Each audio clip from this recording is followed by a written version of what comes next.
السلام علیکم۔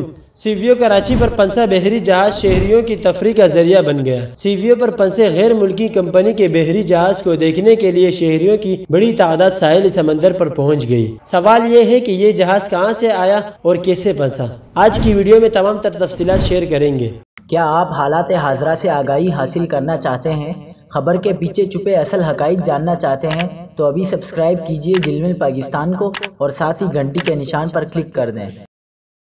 آپ کو بتاتے چلے کہ گزشتہ روز کنٹینر سے لدا بحری جہاز ساحل کی ریت میں پھنس گیا تھا، جسے دیکھنے کے لیے ساحل پر تفریح کے لیے آنے والوں کا رش بڑھتا جا رہا ہے۔ جہاز سنگاپور سے 18 جولائی کو عملے کی تبدیلی کے لیے آیا تھا۔ خراب موسم کی وجہ سے جہاز کا اینکر الگ ہو کر گم ہو گیا تھا۔ انجن کمزور ہونے کی وجہ سے جہاز لہروں کا زور نہیں سہ سکا تھا اور دھکے کھاتا ہوا ساحل پر پہنچا اور ریت میں پھنس گیا۔ وفاقی وزیر علی زیدی کا کہنا ہے کہ جہاز عملے کی تبدیلی کے لیے پاکستانی سمندری حدود میں آیا۔ بحری جہاز کا انجن خراب تھا، خراب موسم کی وجہ سے کم پانی کی طرف مڑا۔